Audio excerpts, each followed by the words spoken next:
Assalamualaikum warahmatullahi wabarakatuh. 15 menit kita langsung paham cara membuat laporan bab 4 model HIS uji mediasi dan moderasi. Sahabat semua, bertemu kembali di channel ebook statistik 1000 halaman. Ada permintaan dari teman-teman semua, gimana sih cara bikin ya laporannya kalau nanti kita nyusun di bab 4 untuk uji mediasi dan moderasi skripsi. Jadi video-video tutorial kami ini segmennya adalah skripsi. Bikin skripsi supaya lebih hebat lagi, lebih bagus lagi dengan menerapkan model-model HIS yang sudah template yang sudah ada. Kalau teman-teman untuk skripsi nggak jadi masalah, ini udah hebat banget, lebih amat sangat hebat. Nah, bagi Bapak Ibu dosen, coba pelajari ya model-model HIS ini yang menurut hemat kami sih kalau jadi dosen akan kami rekomendasikan nih buat para mahasiswa untuk langsung aja bikin template pengujian model-model moderasi dengan HIS. Dan pada kesempatan ini kita akan sharing gimana cara bikin laporan bab 4-nya untuk model HIS uji mediasi dan moderasi. Gampang banget. Cuman dengan tutorial SPSS minimal SPSS 26 kita udah langsung paham banget. Dan kami informasikan ya, kami sharing bahwa model HIS ini benar-benar lengkap banget menurut saya. Untuk ukuran sebuah skripsi udah wonderful banget dah, untuk powerful banget hasilnya ya. Nah, gimana cara membuat laporannya? Nah, ini jangan lupa subscribe di channel ebook statistik 1000 halaman. Semoga memberikan pemahaman dan kemanfaatan bagi kita semuanya. Sebelumnya kami sharing, ini adalah buku ebook tentang model HIS, Regression Based Approach, Introduction to Mediation Moderation dan Conditional Process Analysis, ditulis oleh Andrew F. Hayes tahun 2022. Jadi Hayes kemarin ngirim email ke saya, Sofian, kamu kayaknya masih gamang dah pemahaman tentang multikolinear kayak gitu, kamu baca dah buku ini. Nah, kira-kira Bapak Ibu semua juga kita baca lagi. Ini adalah buku utama untuk memahami dan mengantarkan kita bagaimana memahami tentang apa itu variabel mediasi, moderasi, dan conditional process analysis, termasuk nanti di dalamnya indeks moderated mediation ini di dalamnya ada. Nah, ini ditulis oleh Andrew Hayes, silakan di search saja di Google. Nah, kita akan masuk ke model HIS 8 contohnya pada kesempatan kali ini. Tapi sebelum kita bikin cara membuat model bab 4 ini, kita ingin ngasih tahu dulu nih, udah saya sharing berkali-kali. Biasanya kalau skripsi itu modelnya gini, X1, X2, X3 lurus-lurus aja terhadap Y. Boleh nggak? Boleh juga. Apakah masalah nggak? Nggak masalah. Tetapi kan ini udah tahun 2005 dibikinnya. Sekarang udah 2026. 25 tahun dari 2025. Sekarang udah 2026, ya kan? Nah, masa model-modelnya masih lurus-lurus aja. Nah, kita ingin sharing kepada publik nih dalam rangka meningkatkan kualitas skripsi kita. Ya, kita tambahinlah model kita, jangan model lurus-lurus aja nih, tapi ada model bengkok-bengkoknya yang disebut sebagai mediasi dengan moderasi di sini. Bagaimana variabel M itu dimoderasi di awal ya, yang disebut sebagai first stage generation moderation.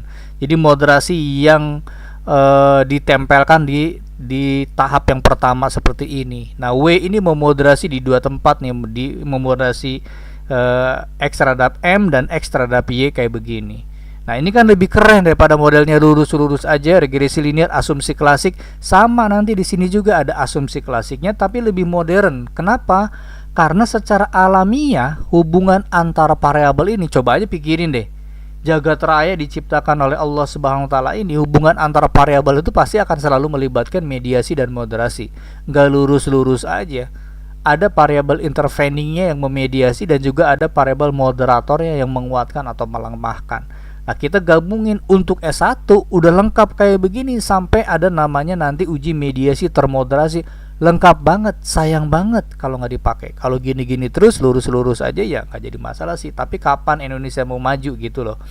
Nah, oke, nanti ketemu indeks mediated moderation di bagian bawahnya. Pada kesempatan kali ini kita ingin coba sharing bagaimana cara melaporkannya, nyusunnya itu apa aja sih di model HIS 8. Nah, model HIS 8 ini ya, sebelumnya saya masuk dulu ke ebook saya ini model HIS 8. Ini variabel X-nya independennya itu adalah knowledge sharing, berbagi pengetahuan pegawai. M-nya itu adalah learning motivasi, motivasi belajar. W ini dukungan pimpinan. Nah, dukungan pimpinan kita, supervisor kita, di atasan kita nih, baik di perusahaan swasta maupun di perusahaan negeri atau di organisasi pemerintah, apakah dukungan atasan ini memoderasi enggak di depan? Jadi orang udah ngasih ilmu pengetahuan, nanti learning motivasi ini akan semakin menguat enggak? Sama nih. Apakah pengembangan dirinya, kepuasan terhadap pengembangan diri pegawai dimoderasi enggak? Jadi di dua tempat ini namanya model Hayes 8. Dikasih kode 8. Nah, nanti ketemu dua persamaan ini, ketemu nih persamaan regresi pertama terhadap M dan persamaan regresi kedua terhadap Y. Nah, ini hipotesisnya. Yang utama hipotesis ke-6 yang saya sebut tadi sebagai indeks moderated mediation. Efek tidak langsung knowledge sharing, kemudian ini hasilnya ya. Nanti hasilnya kita lihat di SPSS, kita praktekin. Atau praktekin dulu dah di SPSS ya. Masukin regression, tinggal masukin plug template, klik langsung model Hayes 8. Contohnya, ini contoh kali ini kita pakai contoh model Hayes 8. KS, knowledge sharing, simpen di X. LM, learning motivation, simpen di L. Mediasi, PDS disimpan di Y, personal development satisfaction, dan SP moderatednya disimpan di sini. Kemudian kita pilih 2 digit boleh, 3 digit boleh. Biasanya sih saya 3 digit ini. Nah, kemudian klik option ini yang dibilangin oleh email Profesor Hayes ke saya nih. Sofian, kamu belajar lagi nih tentang arti mean centering di buku yang tadi. Ini maksudnya mean centering ini. Kemudian ini lihat deh video tutorial saya nih, nasihat Profesor Hayes ke saya ada di sini. Kemudian klik aja ini total, klik-klikin aja lah, nggak apa-apa. Klik-klikin aja nih. Klik-klikin aja semuanya juga nggak apa-apa, diklik-klikin ininya pakai persentil, ini pakai Johnson, pakai ini, nah run. Oke, keluar nanti model Hayes 8. Ini lagi proses ya. Nah, sambil proses keluar SPSS, kita masuk di sini. Ini outputnya nanti sama kayak gini. Ini outputnya banyak model Hayes ini. Lalu nyusunnya gimana? Pertanyaannya, cara menyusun bab 4-nya isinya apa aja? Ini udah keluar ya, model Hayes 8. Nah, cara menyusunnya gimana? Ini dia panduannya. Oke, cara menyusun bab 4 hasil analisis model Hayes. Model Hayes berapa aja sih? Nggak harus 8, tapi ini contohnya kami pakai model 8 aja ya. Ya, supaya skripsi di Indonesia tambah keren dan bagus banget model nih kayak gini. Ini persamaan regresi pertama itu berarti pengaruh X, W terhadap M ya, moderasi terhadap M. Nah, ini dia. Pertama uji asumsi klasik dulu. Ya, walaupun di outputnya itu disimpan di belakangan uji asumsi klasik nih, uji asumsi klasik ini disimpannya di bagian bawah. Nih, disimpannya di sini nih uji asumsi klasik. Ya, bukan. Ini nih, uji sum regression diagnostik. Ini uji asumsi klasik nih. Disimpannya di buku saya juga di bagian bawah disimpannya. Nih, disimpannya di bagian bawah uji asumsi klasik ini. Nih, simpan ini nih uji asumsi klasik, sum regression diagnostik. Ini hasilnya. Ya. Mulai dari uji normalitas, ya, kemudian heteroskedastisitas dan multikolinearitas ada di sini, termasuk outlier. Outlier menggunakan DF beta atau influential observation ini, outlier nih, influential observation ini, DF beta ini disimpannya di bagian tengah sama Hayes, tapi ini bisa kita laporin di depan. Kenapa? Karena uji asumsi klasik lah yang nanti akan merubah kalau kita ulangi ngeklik banget nih, ini yang akan merubah kita nih. Apakah kita pakai OLS atau HC3 itu bergantung banget di uji asumsi klasik tadi. Kalau asumsi klasiknya terpenuhi, berarti kita pakai OLS. Kalau tidak terpenuhi kita pakai HC3. Makanya disimpannya di depan uji asumsi klasiknya. Nah, setelah uji asumsi klasik kemudian simultan, R-square, uji parsial. Ya, uji parsial disimpannya di bagian depan di buku kami. Jadi buku ini template hanya menjelaskan tabel-tabel isinya Hayes aja ya. Adapun bagaimana cara menyusun tadi saya sebut. Nah, ini adalah R square, ini F square. Kemudian ditambah dengan uji parsialnya di sini. Uji parsialnya di sini dan uji conditional effect-nya di sini. Nah, ini dia ya, tabel kontribusi R square. Kemudian tabel Johnson-Newman, tabel the condition direct effect dan simple slope. Ya, jadi di buku ini lompat-lompat sesuai dengan outputnya aja kita terjemahin, tapi nyusun lagi, disusun lagi oleh teman-teman semua, sesuai dengan template ini. Template-nya disusun lagi nih. Ini udah ngurut nih, OLS dulu, OLS, asumsi klasik, simultan, uji simultan, R-square, uji parsial, kontribusi R-square. Kontribusi R-square itu maksudnya kalau saya memasukkan variabel moderasi, kira-kira R-square-nya nambah berapa persen, itu namanya kontribusi R-square. Kemudian Johnson-Newman kita masukkan juga nih, bayangin aja nih, Johnson-Newman ini nggak ada di Smart PLS, adanya di SPSS. Dan penting banget, buat apa sih si Johnson? Nanti di video tutorial berikutnya ya. Johnson-Newman itu kira-kira sampai titik berapa moderasi itu bisa signifikan. Keren banget menurut saya. Kemudian tabel conditional indirect effect dan simple slope. Oke, kemudian ini Johnson-Newman saya bilang tadi sampai titik berapa? Minus 0,276. Tinggal ditambahin aja dengan data aslinya dari variabel SP ketahuan. Kemudian ini gambarnya. Ini cara gambarnya tinggal dipindahin ke SPSS, ada kemudian ketemu gambarnya. Ya, gambarnya kalau nggak salah di model 8. Nah, ini gambarnya. Gambarnya harusnya ada 2 ya. Oke, gambarnya 1, ini yang pertama ya. Ini yang pertama. Nanti ketemu lagi dengan model yang kedua. Ini model yang kedua apa udah pertama ya? Oh, ini udah model yang pertama masih. Model LM. Oh, di model kedua. Ini PDS, outcome-nya PDS. Nah, di model yang kedua sama nih. Uji asumsi klasik dulu, uji simultan, R-square, parsial, kontribusi R-square, conditional direct, chart simple slope. Ya, chart simple slope. Nah, kita lihat outputnya di sini sama.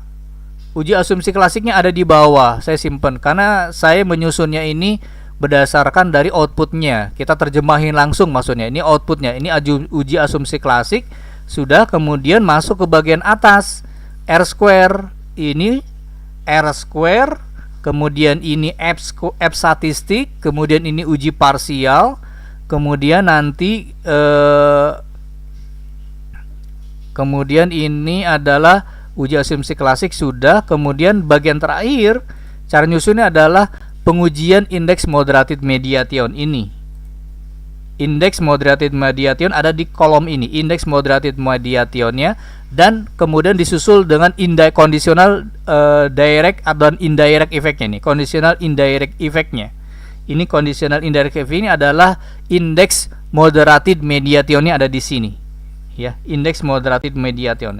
Ini conditional indirect effect ya, pengujian indeks moderated mediation dan dilanjutkan dengan conditional indirect effect. Dan chart conditional indirect effect di RStudio. Wow, ini kalau ditambahin lagi keren banget nih. Tapi ada di software yang lainnya, di software RStudio. Nanti kita ditambahin di video tutorial berikutnya. Jadi cara menyusunnya begini, itu rapih banget. Coba kita perhatikan kembali ya. Pertama, uji asumsi klasik, uji simultan F-square, R-square, uji parsial, kontribusi R-square, kemudian Johnson-Newman, kemudian conditional indirect effect, chartnya, simple slope-nya. Chartnya, lihat gambar kalau uji moderasinya. Kemudian nanti uji asumsi klasik sama urutannya, uji R-square, simultan, R-square, parsial, kontribusi R-square, kemudian conditional direct effect, kemudian simple slope chartnya. Ya, kalau ada moderasinya baik di depan mau di belakang, kasih chartnya, namanya simple slope analysis. Kemudian terakhir adalah pengujian indeks moderated mediationnya.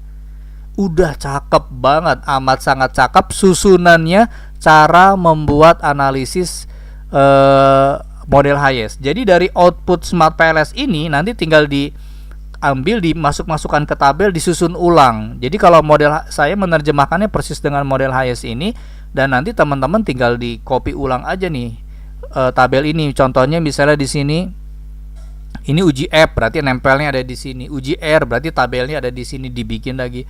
Uji parsial berarti ada di sini. Kemudian ini adalah kontribusi R-square ada di sini. Kemudian ya disusun ulang lagi aja tabel-tabel ini, hasil outputnya sesuai dengan kalau rekomendasi kami nyusunnya gini, rapi banget. Kenapa kami susun di depan?